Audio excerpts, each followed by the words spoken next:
Can we eat meat? Shui Feng. March 28, 2007. According to Buddhist teachings, one should not eat meat, because eating meat is killing and destroying life, which is cruel and unmerciful. People who eat meat are not acceptable to Buddhism. Another viewpoint is that the meat you eat may have come from your parents and relatives, because it may come from the animal that they happen to have been reincarnated into. Therefore, one should absolutely abstain from eating meat.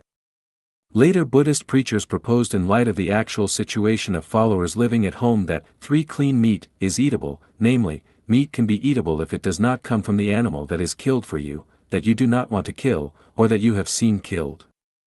That is to say, the meat that you eat does not come from the animal that is skilled specially for you, and you don't kill animals or see animals being killed.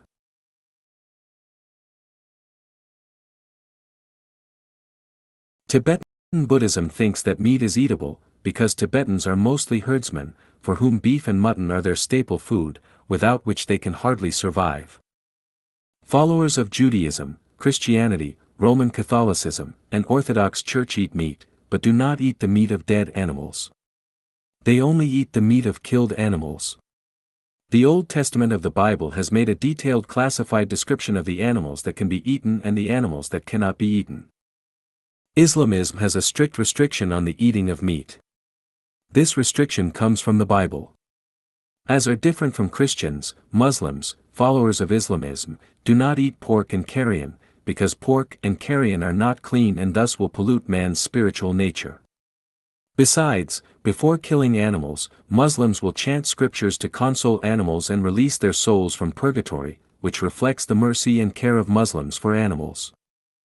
On the basis of abiding by the Bible, the witnesses of Yahweh strictly forbid the eating of animal blood, regarding blood not meat as the life of animals. Lifechanyuan holds the viewpoint that life is divided into different levels, life at lower levels serves life at higher levels, and by way of sacrifice life can get over its plight and create condition for a higher realm. Life should serve each other, life is interrelated, and only by serving other forms of life, can it attain a higher realm. Therefore, Lifechanyuan neither objects to nor supports the eating of meat. Whether one eats meat or not depends on the actual situation. Each individual can behave according to his habits and be flexible, act in accordance with our nature, and take advantage of the opportunities as they arise. Lifechanyuan has several principles with regard to the eating of meat. Do not eat the meat of wild animals, so that the chain of life can be protected and will not be cut off. When killing livestock and poultry for food, we had better learn from the Muslim approach and chant scriptures to release their souls from purgatory, offering them consolation at the end of their life and minimizing their sufferings. Let professionals do the killing, ordinary people do not do the killing, because professionals can minimize and shorten the sufferings of animals, while ordinary people are likely to bring a lot of pain to animals, and may prolong the sufferings. Do not eat dog flesh, because dogs have very high spiritual nature. The higher the spiritual nature of an animal, the greater the damage will be to the person who eats its meat.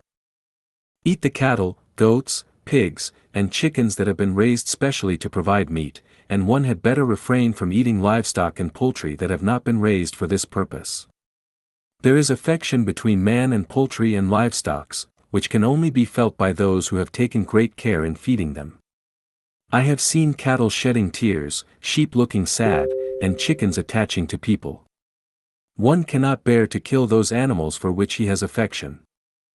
Chanyuan celestials can have meat but should not kill animals and do not witness the killing of animals. I have said, eating vegetables makes one sober, eating meat makes one bemuddled, eating grains makes one wise, and eating chi makes one deity-like. The higher the spiritual nature of an animal and plant, the greater the damage will be to the person who eats them. The meat of a killed animal is no longer life but a kind of energy. Therefore, eating meat is only taking in the energy. However, any food has its structure and contains information, and one will be affected by the food he eats. One will be infected if he eats poultry contracted with bird flu, although poultry provides a kind of meat. Burging croton is a kind of energy, but one may suffer loose bowels after eating it. Chili is a kind of energy, but one will feel unbearably hot after eating it. Any kind of food will have either more or less positive or negative effects on us. The danger of eating meat lies in the fact that we are affected by the meat we eat. The hate of the animal eaten by us will be transferred to our body, and the natural endowments and instinct of the eaten animal will have effect on us. When an animal is being killed, its indignation and resentment will cause it to release a toxin in its meat. We will absorb the toxin when we eat the meat. Muslims are trying to lower the content of toxins to the greatest extent when they chant scriptures and release their souls from the purgatory and console them before killing animals. You can make an experiment. When you are enraged, your face will turn pale and blue, because your anger has triggered the release of toxins in your body. You are what you eat, and this is only a matter of degree. Why do I stress again and again that we should feel a sense of gratitude every time we have the meal?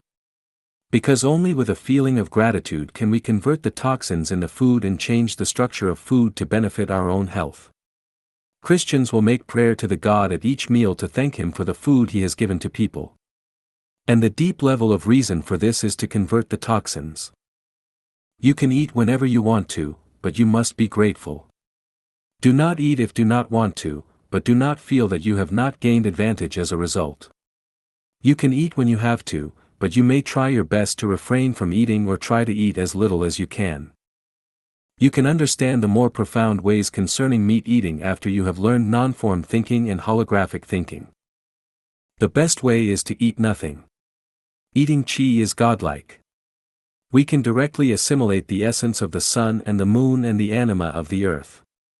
I have already offered you the key to open the Dharma eye, consciousness, structure, and energy. Any food is the conversion of energy. We eat mainly to absorb the energy contained in food.